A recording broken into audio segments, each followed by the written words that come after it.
À 62 ans, Laurent Ruquier a surpris tout le monde. Lui que l'on croyait éternellement discret sur sa vie privée, maître de l'ironie et des silences bien placés, a fini par faire une révélation que personne n'attendait vraiment. Non seulement il s'est marié, mais il a aussi accepté de lever le voile sur un détail longtemps gardé secret, le lieu de son mariage. Pourquoi maintenant? Pourquoi, après tant d'années, a protégé jalousement son intimité? Et surtout, qu'est-ce qui a poussé Laurent Ruquier, figure incontournable du paysage médiatique français, à franchir ce cap symbolique à un âge où beaucoup choisissent la tranquillité plutôt que les grands bouleversements? Derrière cette annonce apparemment simple se cache une histoire bien plus profonde, faite de choix mûrement réfléchis, de regards échangés loin des caméras et d'un besoin tardif mais sincère d'assumer un bonheur longtemps tenu à distance du public. Depuis des décennies, Laurent Ruquier occupe les salons des Français, provoque le débat, fait rire, dérange parfois. Pourtant, sur l'essentiel, l'amour, la peur de l'engagement, le regard des autres, il est resté étonnamment silencieux. Ce mariage à 62 ans n'est donc pas un simple fait divers people, c'est un tournant, presque une confession. Un message adressé à ceux qui pensent qu'il est trop tard pour aimer pleinement, pour s'exposer, pour dire oui sans détour. Et ce lieu enfin révélé, est-il le fruit d'un attachement intime, un refuge loin de Paris, un symbole fort de son parcours personnel, ou au contraire, un endroit choisi pour sa discrétion absolue? Chaque détail soulève de nouvelles questions et invite à regarder autrement cet homme que l'on croyait connaître. Dans cette vidéo, nous allons remonter le fil de cette décision inattendue, comprendre ce qu'elle révèle du Laurent Ruquier d'aujourd'hui et découvrir pourquoi cette union tardive résonne bien au-delà de sa propre histoire. Restez avec nous. Derrière l'annonce se cache une vérité plus émouvante qu'il n'y paraît. Après cette annonce qui a surpris jusqu'aux plus fidèles observateurs de sa carrière, une question est rapidement revenue sur toutes les lèvres. Où Laurent Ruquier avait-il choisi de se marier? Longtemps, l'animateur a laissé planer le doute, se contentant de sourires énigmatiques ou de réponses détournées lorsqu'on l'interrogeait à ce sujet. Puis, presque sans mise en scène, il a fini par lâcher l'information, comme s'il s'agissait d'un détail anodin, alors qu'il n'en était rien. Le mariage a eu lieu à Paris, une évidence pour certains, mais pas n'importe où. Selon les révélations faites plusieurs mois après la cérémonie, c'est dans un arrondissement central, chargé d'histoire et de souvenirs personnels, que Laurent Ruquier a officiellement uni sa vie à celle de son compagnon Hugo Manos. Un choix qui en dit long sur l'homme, loin des lieux clinquants ou des destinations exotiques souvent prisées par les célébrités, il a préféré un cadre familier, presque intime, au cœur de la capitale qu'il arpente depuis plus de 30 ans. La cérémonie s'est déroulée à l'automne 2023, à un moment de l'année que Laurent Ruquier affectionne particulièrement. Ceux qui le connaissent bien savent combien il aime cette période, où Paris se fait plus calme, plus feutré, lorsque les plateaux de télévision se vident et que la ville retrouve une forme de douceur mélancolique. Ce choix de date n'a rien d'un hasard. Il marque une pause, un temps pour soi, loin de l'agitation médiatique. Ce qui frappe surtout, c'est la discrétion absolue qui a entouré l'événement. Très peu d'invités, uniquement des proches, quelques amis de longue date et des figures du monde culturel liées à Laurent Ruquier depuis ses débuts à la radio et à la télévision. Pas de photographes, pas de fuites organisées, aucun cliché volé, publié le lendemain dans la presse People. Tout semblait calculé pour que ce moment reste à l'abri des regards, comme un dernier rempart entre sa vie publique et ce bonheur désormais assumé. Pourtant, avec le recul, certains signes étaient déjà là. Depuis plusieurs années, Laurent Ruquier laissait transparaître un changement subtil dans ses prises de parole. Moins provocateur sur certaines questions, plus apaisé dans ses interviews, il évoquait parfois, presque malgré lui, l'idée du temps qui passe, de la nécessité de choisir ce qui compte vraiment. En 2021 déjà, lors d'une émission diffusée en fin de soirée, il avait glissé cette phrase. « Il y a des choses que l'on n'ose faire qu'à un certain âge, quand on n'a plus rien à prouver. » À l'époque, personne n'y avait vraiment prêté attention. La relation avec Hugo Manos, officialisée publiquement en 2022, avait elle aussi été révélatrice. Contrairement à ses histoires fortes passées, Laurent Ruquier semblait plus serein, plus stable, acceptant même d'apparaître à quelques événements publics aux côtés de son compagnon. Un changement notable pour celui qui, pendant des années, avait soigneusement cloisonné sa vie sentimentale. Le choix du lieu du mariage prend alors une dimension presque symbolique. Paris n'est pas seulement la ville de sa carrière, c'est aussi celle de ses doutes, de ses succès, de ses remises en question. C'est là qu'il a connu ses premiers triomphes, mais aussi ses échecs les plus douloureux. Se marier dans cette ville, à 62 ans, revient à refermer un cercle, à inscrire son histoire personnelle dans le même décor que son parcours professionnel. Autre détail longtemps passé sous silence, la cérémonie aurait été suivie d'un repas privé dans un établissement discret, connu pour accueillir des personnalités à l'abri des regards indiscrets. Un lieu où Laurent Ruquier a ses habitudes depuis des années, fréquenté bien avant qu'il ne devienne l'une des figures les plus puissantes du paysage audiovisuel français. Là encore, rien n'a été laissé au hasard. Avec le temps, cette révélation tardive du lieu du mariage apparaît moins comme une stratégie médiatique que comme un geste maîtrisé, presque pédagogique. Laurent Ruquier n'a pas cherché à créer l'événement sur le moment, mais à raconter son histoire à son rythme, quand il se sentait prêt. Et ce choix, à lui seul, en dit peut-être plus sur l'homme que n'importe quelle déclaration spectaculaire. Au fil des confidences distillées ici et là, une autre réalité se dessine. Ce mariage n'est pas un aboutissement figé, mais une étape. Une nouvelle façon pour Laurent Ruquier d'habiter sa vie, d'assumer publiquement ce qu'il s'est longtemps autorisé uniquement en privé. Le lieu, la date, la discrétion, chaque élément semble répondre à un même besoin, celui de rester fidèle à lui-même, tout en acceptant que certaines vérités méritent enfin d'être partagées. Pour comprendre pleinement ce que représente aujourd'hui cette union assumée à 62 ans, il faut revenir bien en arrière, à l'époque où Laurent Ruquier n'était encore qu'un jeune homme ambitieux, animé par une passion presque obsessionnelle pour la parole, l'humour et la scène. Le succès n'a rien eu d'immédiat. Il s'est construit lentement, parfois douloureusement, à travers des étapes décisives qui ont forgé son caractère et son rapport si particulier à la notoriété. Au début des années 1980, Laurent Ruquier débarque à Paris, avec peu de moyens, mais une certitude intime. Il veut vivre de l'écriture et du verbe. Il fréquente les petits théâtres, écrit des sketchs, observe les humoristes confirmés depuis l'ombre. À cette époque, son nom ne dit encore rien au grand public, mais certains professionnels commencent déjà à repérer son sens aigu de la répartie et son intelligence du rythme comique. Des signes discrets, presque invisibles, qui annoncent pourtant une trajectoire hors norme. Le premier véritable tournant survient à la radio, dans les années 1990, sur France Inter. Là, Laurent Ruquier trouve un terrain de jeu à sa mesure. Il apprend à parler à des millions d'auditeurs sans les voir, à créer une intimité sonore, à tester les limites de l'improvisation. Peu à peu, sa voix devient reconnaissable entre toutes. Son ton, à la fois ironique et faussement détaché, tranche avec les codes plus sages de l'époque. Le succès s'installe, mais reste encore confidentiel, presque fragile. C'est à la fin des années 1990 que sa notoriété change d'échelle. En passant à la télévision, il comprend rapidement que l'image amplifie tout, le talent, mais aussi les failles. Sur les plateaux, Laurent Ruquier s'impose comme un animateur à part, capable de faire dialoguer des personnalités aux opinions opposées, sans jamais perdre le contrôle. Le public découvre un homme cultivé, incisif, parfois dérangeant, mais toujours maître du jeu. Les audiences grimpent, son nom circule de plus en plus, et les propositions affluent n'en rythmé. Le véritable moment de bascule arrive au milieu des années 2000. À partir de 2006, avec une émission devenue emblématique diffusée en deuxième partie de soirée, Laurent Ruquier entre définitivement dans une autre dimension. Chaque semaine, depuis un plateau parisien devenu mythique, il orchestre débats, polémiques et éclats de rire. Le programme devient un passage obligé pour les artistes, les écrivains, les politiques. Être invité, puis jugé sur ce plateau, peut consacrer une carrière ou la fragiliser. À ce moment précis, Laurent Ruquier devient plus qu'un animateur, une figure centrale du paysage médiatique français. Son influence est son réel, parfois contestée, souvent commentée. Le succès est immense, mais il a un prix. Derrière les caméras, l'homme s'isole davantage. Plusieurs proches raconteront plus tard qu'à cette période, il travaillait sans relâche, enchaînant les projets tout en protégeant farouchement sa vie privée. Comme si la célébrité, au lieu de libérer, renforçait son besoin de contrôle. Avec le recul, certains détails prennent aujourd'hui un sens nouveau. Dans plusieurs interviews accordées entre 2008 et 2012, Laurent Ruquier évoquait déjà la solitude du succès, sans jamais la nommer frontalement. Il parlait du vertige, des audiences, du poids des attentes, de cette sensation étrange d'être connu de tous sans vraiment être connu de personne.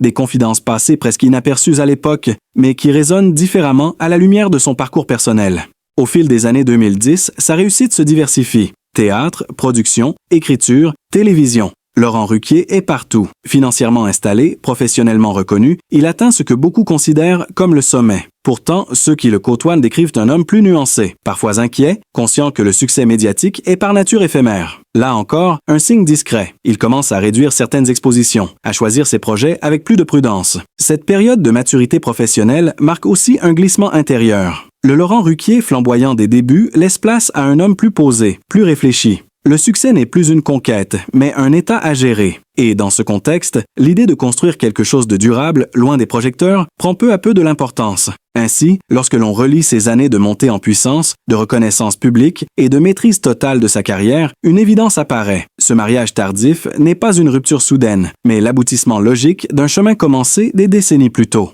Le succès a donné à Laurent Ruquier la liberté, mais aussi le temps nécessaire pour comprendre ce qu'il voulait vraiment préserver. Pour saisir toute la portée de ce parcours exceptionnel, il faut encore remonter plus loin, bien avant la célébrité, bien avant les plateaux parisiens et les audiences records. Il faut revenir au début, à l'enfance de Laurent Ruquier, dans une France encore marquée par les cicatrices de l'après-guerre, loin des lumières et des certitudes. Laurent Ruquier naît le 24 février 1963, au Havre, une ville portuaire rude, battue par le vent et chargée d'histoire. Dans les années 1960 et 1970, Le Havre n'a rien d'une carte postale. Reconstruite après les bombardements, la ville porte encore une atmosphère grise, presque austère, où la vie n'est jamais simple. Il grandit dans un milieu modeste, au sein d'une famille où l'on ne parle ni de télévision, ni de spectacle, encore moins de notoriété. L'avenir se pense en termes de stabilité, pas de rêve. Son père travaille dur, sa mère gère le quotidien avec rigueur. L'argent ne coule pas à flot. Et très tôt, Laurent comprend que rien ne lui sera offert. Cette enfance sans luxe, parfois marquée par un sentiment de solitude, forge chez lui une lucidité précoce. Il observe beaucoup, parle peu, écoute énormément. Déjà, il développe cette capacité à analyser les autres, à repérer leurs failles, leurs contradictions. Un trait qui deviendra plus tard sa signature. À l'école, il n'est pas l'élève le plus turbulent, mais certainement l'un des plus singuliers. Il se réfugie dans les mots, la lecture, l'écriture. Les livres deviennent une échappatoire, un moyen de quitter mentalement ce décor portuaire qu'il juge étouffant. Certains enseignants se souviendront plus tard d'un garçon intelligent, parfois caustique, déjà doté d'un humour sec, presque défensif, un humour comme une armure. Les années passent, et l'adolescence n'adoucit pas vraiment les choses. À la fin des années 1970, Laurent Ruquier se sent différent, sans toujours pouvoir l'expliquer. Dans une ville encore très codifiée socialement, il ressent un décalage profond avec les normes ambiantes. Ce malaise intérieur, longtemps tu, deviendra plus tard un moteur puissant. Mais à l'époque, il se vit dans le silence, parfois dans l'incompréhension. Il y a aussi cette sensation persistante d'être à part. Laurent observe ses camarades rêver d'emplois concrets, immédiats, quand lui se projette ailleurs, sans savoir précisément où. La radio commence à entrer dans sa vie comme une présence rassurante. Les voix qu'il capte deviennent des compagnons invisibles. Il apprend sans le savoir les mécanismes du rythme, de la narration, de la parole qui accroche. Avec le recul, certains proches évoqueront des signes précurseurs. Très jeune, Laurent aimait provoquer par les mots, tester les limites, poser des questions dérangeantes. Non pas par goût du scandale, mais par besoin de comprendre. Il écrivait déjà, noircissait des cahiers, imaginait des dialogues, des situations. Une manière de reprendre le contrôle sur un réel qu'il subissait plus qu'il ne le choisissait. Les difficultés ne sont pas seulement matérielles. Elles sont aussi affectives. Comme beaucoup d'enfants issus de milieux modestes, il apprend tôt à ne pas trop demander, à ne pas trop montrer. Cette retenue émotionnelle, ce contrôle permanent, deviendront des constantes dans sa vie d'adulte. Plus tard, face au succès, il saura instinctivement ériger des barrières entre lui et le public. À la fin de son adolescence, une certitude s'impose pourtant. Rester au Havre serait renoncer à lui-même. Paris apparaît alors comme une promesse lointaine, presque irréelle. Mais avant d'y parvenir, il doit composer avec les doutes, la peur de l'échec et cette voix intérieure qui lui répète que le monde du spectacle n'est pas fait pour les garçons comme lui. Ces années de formation, marquées par la contrainte et l'introspection, expliquent en grande partie l'homme qu'il deviendra. Derrière l'animateur incisif et sûr de lui, se cache un enfant qui a longtemps appris à se taire, à observer, à se protéger. Et c'est précisément dans ces silences, dans cette enfance parfois rude, que se dessinent les racines profondes de son parcours. Des racines que le temps et la célébrité n'ont jamais totalement effacées. Après l'enfance marquée par la retenue et les débuts façonnés par l'effort, la vie personnelle de Laurent Ruquier s'est construite dans un équilibre fragile entre pudeur et exposition. Ce qui frappe, lorsqu'on observe son parcours intime, c'est la constance d'un même principe.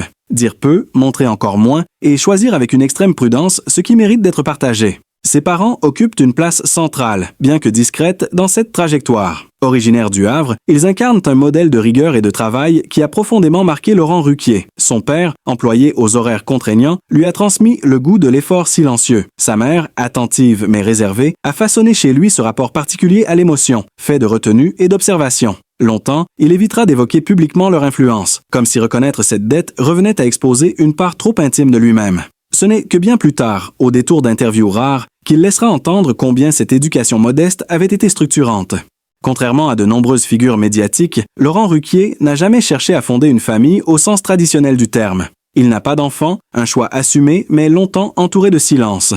Dans les années 2000 déjà, alors que sa carrière atteint un sommet, il confie à demi-mot que la paternité n'a jamais été pour lui une évidence. Non par rejet, mais par lucidité, conscient de son emploi du temps, de son besoin d'indépendance et de ce rapport complexe à l'intimité héritée de l'enfance. Ce rapport à la filiation se traduit autrement. Laurent Ruquier entretient des liens forts avec certains artistes, auteurs ou collaborateurs qu'il considère presque comme une famille choisie. Des relations construites dans la durée, souvent à l'abri des projecteurs, et qui compensent l'absence de descendance biologique.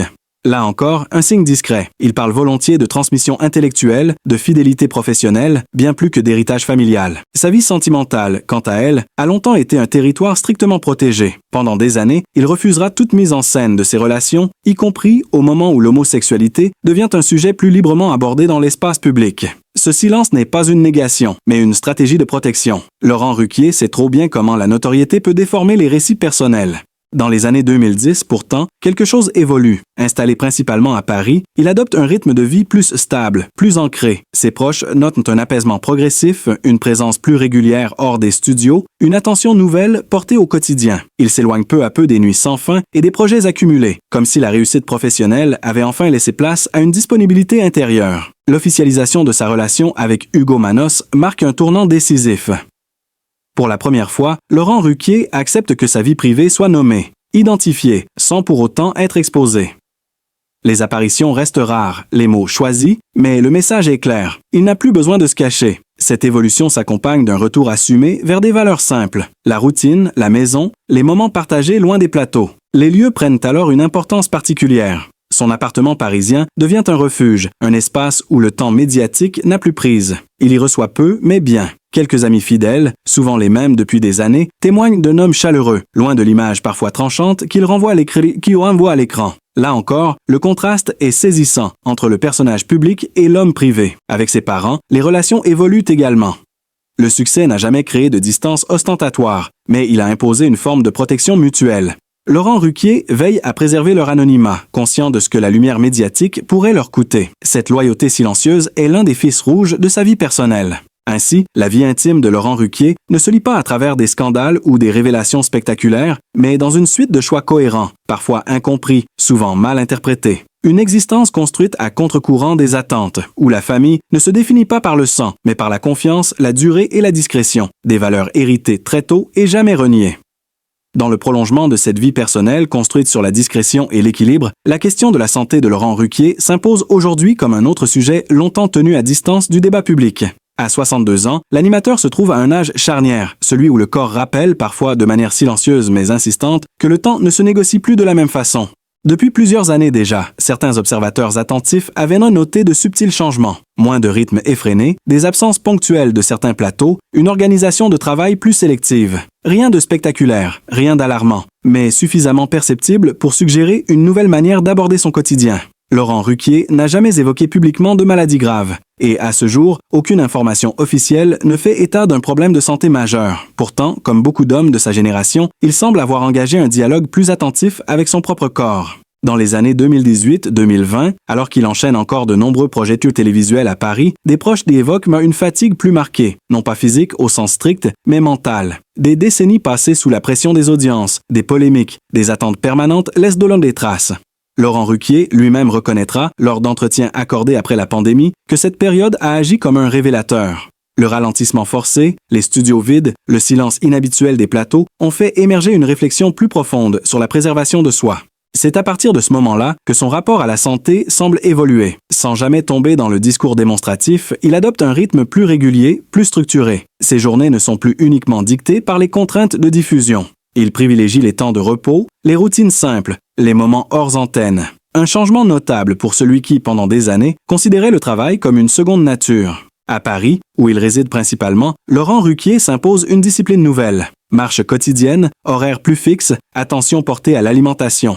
Rien d'extrême, rien de spectaculaire, mais une constance. Des signes que seuls les proches remarquent vraiment. Ceux qui le côtoient évoquent un homme plus attentif à ses limites, moins enclin à les repousser systématiquement, comme il le faisait auparavant. Certains épisodes passés prennent aujourd'hui un éclairage différent. Au début des années 2010, il lui arrivait d'évoquer, sur le ton de l'humour, ses insomnies, son rapport parfois conflictuel au sommeil. À l'époque, ces confidences semblaient anecdotiques. Avec le recul, elles apparaissent comme les premiers signaux d'un organisme soumis à une pression prolongée. Aujourd'hui, le sommeil devient une priorité assumée, presque revendiquée, même s'il continue d'en parler avec cette distance ironique qui le caractérise. La question du stress reste centrale. Laurent Ruquier a longtemps été exposé à des controverses médiatiques intenses. Certaines émissions ont suscité des polémiques durables, parfois violentes. Ce climat, répété sur des années, n'est jamais sans impact sur la santé psychique. Là encore, aucun discours alarmiste, mais une prise de conscience progressive. Il choisit désormais ses batailles, ses sujets, ses interventions. Une forme de protection mentale, essentielle à cet âge. Autre élément rarement commenté, la manière dont sa relation de couple influe sur son état général. Depuis qu'il partage sa vie avec Hugo Manos, son entourage note un apaisement global, une stabilité affective qui agit comme un régulateur invisible, réduisant les tensions accumulées. Les périodes de repos, les séjours loin de Paris, bien que discrets, participent à cet équilibre retrouvé. Sur le plan médical, Laurent Ruquier suit un suivi classique, adapté à son âge, sans jamais en faire un sujet public. Bilan régulier, prévention, vigilance accrue sur certains indicateurs. Rien d'exceptionnel, mais une attitude responsable, loin de l'insouciance parfois affichée par les figures médiatiques plus jeunes. Ce rapport mature à la santé s'inscrit dans une logique plus large, celle d'un homme qui n'a plus besoin de se prouver qu'il peut tout encaisser. Aujourd'hui, lorsqu'il apparaît à l'écran, certains téléspectateurs notent une posture différente.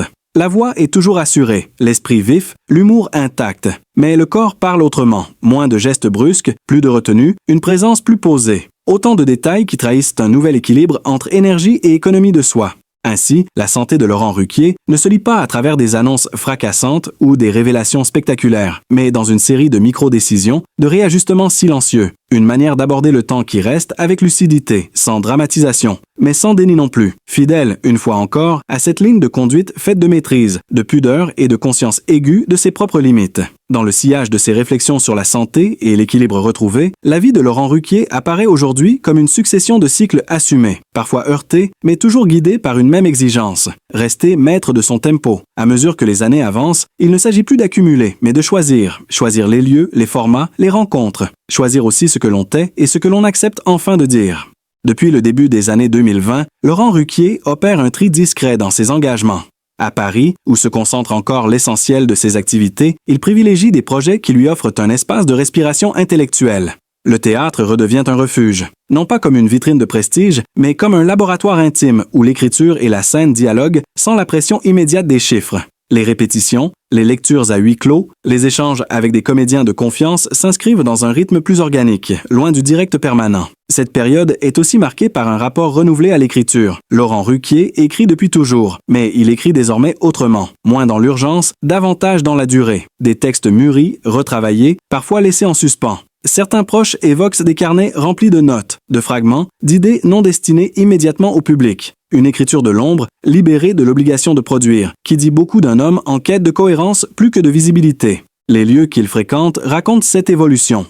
En dehors des studios, on le croise dans des quartiers parisiens qu'il affectionne pour leur anonymat relatif, dans des salles de théâtre à taille humaine, ou lors de dîners discrets où les conversations priment sur les apparences. Le faste n'a jamais été son langage. À présent, il l'évite plus encore, préférant la continuité tranquille à l'éclat ponctuel. Avec le temps, certaines décisions passées prennent une signification nouvelle. Les changements de format, les pauses médiatiques, les retraits temporaires avaient souvent été interprétés comme des stratégies ou des caprices. Ils apparaissent aujourd'hui comme des ajustements nécessaires, presque instinctifs, pour préserver une trajectoire sur le long terme. Laurent Ruquier n'a jamais cherché la rupture spectaculaire. Il a toujours préféré la mue progressive. Dans sa manière de travailler, cette logique se confirme. Il délègue davantage, s'entoure de collaborateurs fidèles, souvent les mêmes depuis des années. La confiance remplace le contrôle permanent. Cette fidélité professionnelle, rare dans un milieu volatile, constitue l'un des fils conducteurs de sa vie. Elle explique aussi la longévité de certains projets et la solidité de son réseau, bâti non sur l'opportunisme, mais sur la durée.